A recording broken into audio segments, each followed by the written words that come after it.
بسم اللہ الرحمن الرحیم۔ شروع اللہ کے نام سے جو بڑا مہربان نہایت رحم والا ہے۔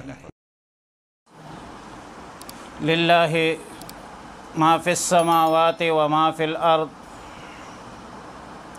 اللہ کے لیے ہے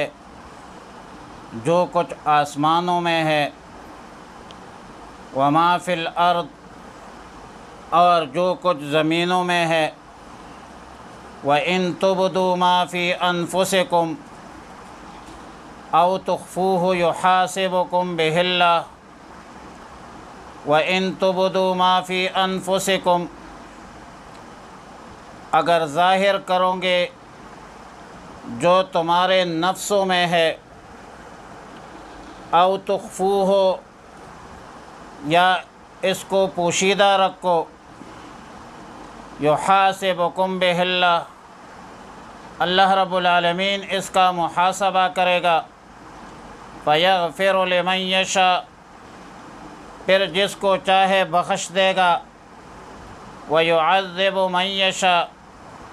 اور جس کو چاہے عذاب دے گا، واللہ علی کل شیء قدیر، اور اللہ ہر چیز پر قادر ہے۔ سیدنا رئیس المفسرین عبداللہ ابن عباس رضی اللہ تعالی عنہما، حضرت اکرمہ، حضرت شعبی اور حضرت مجاہد رحمہم اللہ تعالی کا قول ہے کہ اس آیت سے قبل شہادت کے اظہار کا حکم اور شہادت چھپانے کی ممانعت تھی، اور اس آیت میں فرمایا کہ کسی معاملے کو جانتے ہوئے چھپایا تو اللہ علیم ہے، خبیر ہے، تم سے اس کا حساب لے گا، قضا فی القرطبی۔ سیدنا عبداللہ ابن عباس رضی اللہ تعالی عنہما کا مشہور قول ہے کہ آیت مذکورہ اپنے الفاظ کے عموم کے اعتبار سے تمام اعتقادات، عبادات اور معاملات کو شامل ہے، اور آیت کا معنی یہ ہے کہ اللہ اپنے مخلوق کے تمام اعمال کا محاسبہ فرمائیں گے،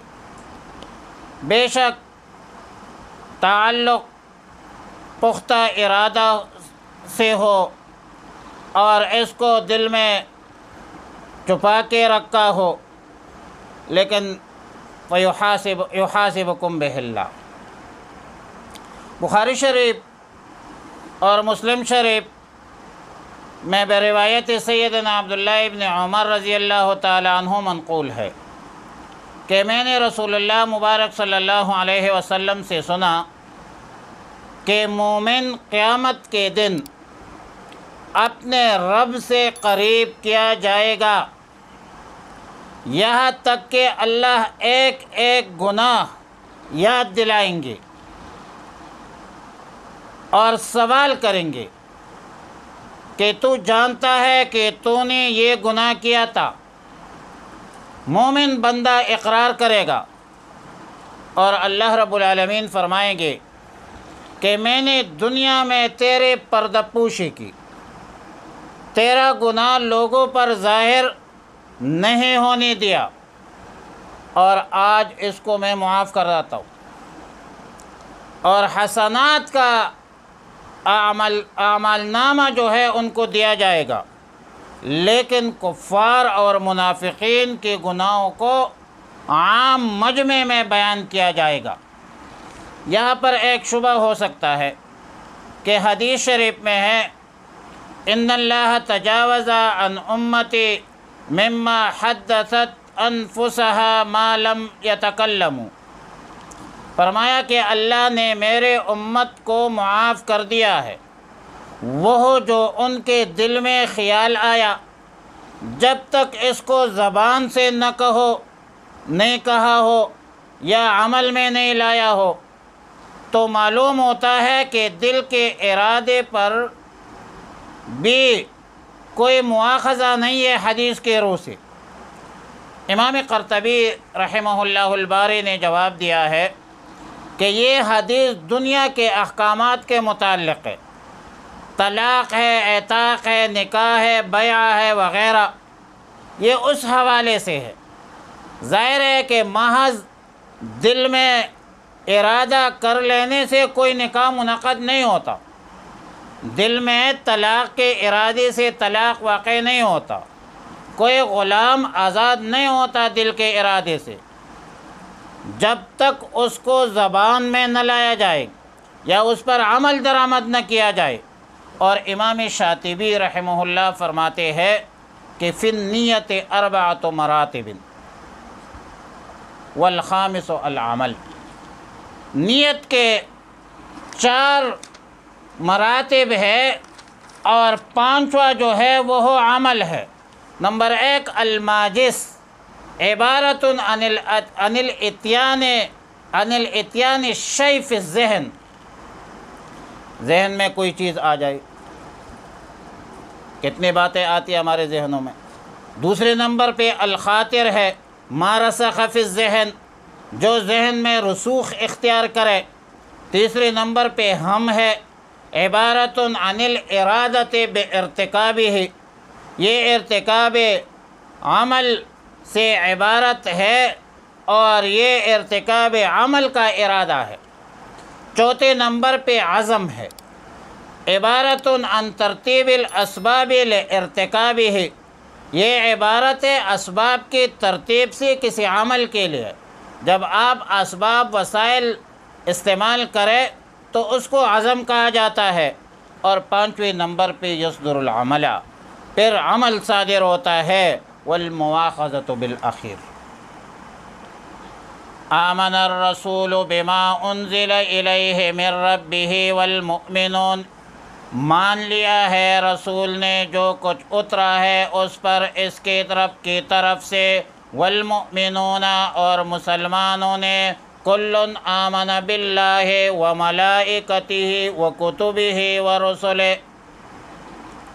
سب نے مان لیا ہے اللہ کو، اللہ کے فرشتوں کو، اللہ کی کتابوں کو، اللہ کے رسولوں کو۔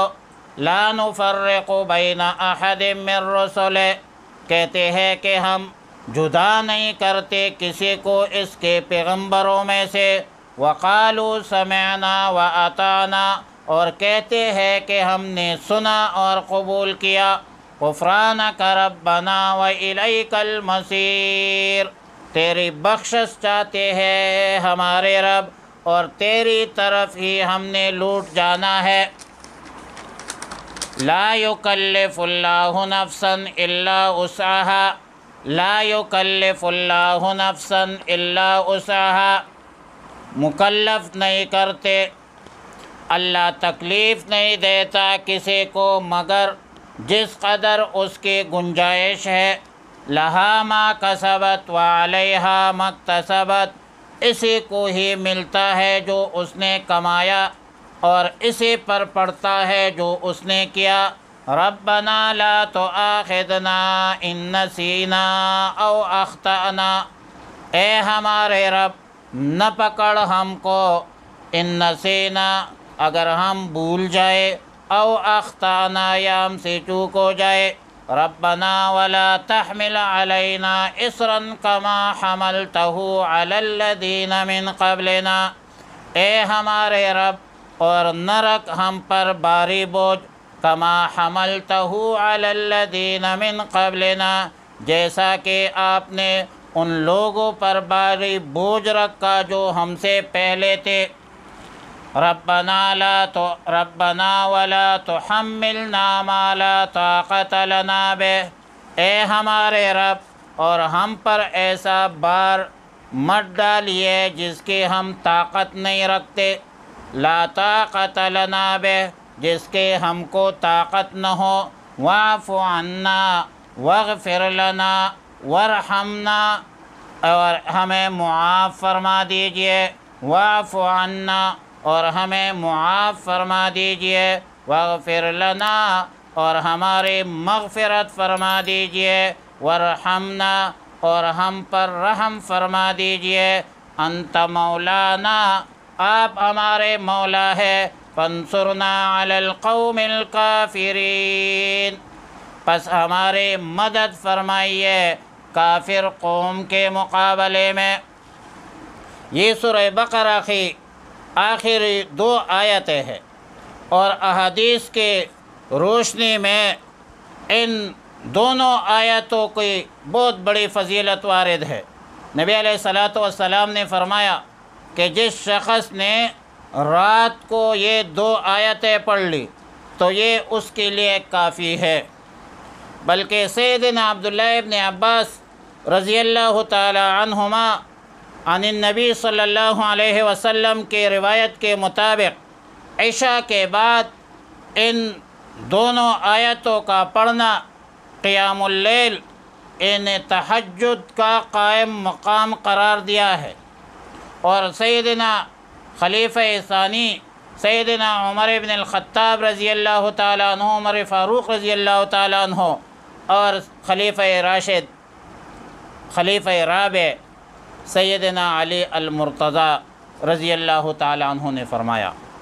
کہ کوئی عقل مند بندہ ان دونوں آیتوں کو پڑھے بغیر وہ نہیں سوئے گا۔ پھر آیات مذکورہ میں اللہ پر ایمان کے حوالے سے سب سے پہلے رسول اللہ مبارک صلی اللہ علیہ وسلم کے لیے مستقل جملہ فرمایا، اور پھر اس کے بعد مومنین کے لیے علیحدہ جملہ لایا۔ اگرچہ نفس ایمان میں رسول اللہ مبارک صلی اللہ علیہ وسلم اور تمام مومنین شریک ہے، لیکن درجات میں فرق ہے۔ رسول اللہ مبارک صلی اللہ علیہ وسلم کا ایمان علم مشاہدہ اور سماع پر موقوف ہے، جبکہ مومنین کا ایمان، ہمارا ایمان تو ایمان بالغیب ہے اور نبی علیہ الصلاۃ والسلام کی رؤیت پر موقوف ہے۔ اور فرمایا لا نفرق بین احد، اس امت کے مومنین گزشتہ امتوں کی طرح اللہ اور رسول کے مابین باہمی تفریق نہیں ڈالیں گے۔ مطلب یہ ہے کہ بعض انبیاء کو انبیاء تسلیم کریں گے اور بعض انبیاء سے انکار کریں گے، جیسا کہ یہود ہے، نصارہ ہے۔ یہود حضرت موسیٰ علیہ السلام کو پیغمبر مانتے ہیں، دیگر انبیاء کو نہیں مانتے، بہت ساروں کو نہیں مانتے۔ اس طرح نصارہ بھی ایسے کرتے ہیں، اور ہم سب کو مانتے ہیں، اللہ کو مانتے ہیں، تمام فرشتوں کو، تمام کتابوں کو، تمام انبیاء کو، اور پھر بھی ہمیں کہتے ہیں کہ یہ تنگ نظر ہے۔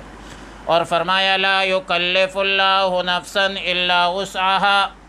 یہ دراصل گزشتہ آیت کے بعض جملوں سے جو شبہ پیدا ہوا تھا اس کا جواب ہے کہ دل میں چھپے خیالات کا حساب ہوگا اور عذاب سے پھر کیسے بچیں گے۔ تو فرمایا کہ اللہ رب العالمین کسی شخص کو اس کے طاقت سے زائد کام کا حکم نہیں دیتا، اس لیے غیر اختیاری طور پر خیالات وسوسے دل میں آ جائے تو وہ اللہ کے نزدیک معاف ہے، اور صرف اعمال جو ہے اعمال پر مواخذہ ہوگا۔ اور بالکل آخر میں قرآن کریم نے مسلمانوں کو ایک خاص دعا کی تلقین اور ترغیب فرما دی کہ یا اللہ ہم پر بھاری اور سخت اعمال کا بوجھ نہ ڈالیے، جیسا کہ پہلے لوگوں یعنی بنی اسرائیل پر ڈالا گیا تھا۔ یا اللہ ہم پر ایسی ذمہ داری عائد نہ فرما جس کے ہم طاقت نہیں رکھتے، اور ظاہر ہے کہ ہم کمزور ہیں، ہم امتحانات کے اہل نہیں ہے، امتحانات کے قابل نہیں ہے، اور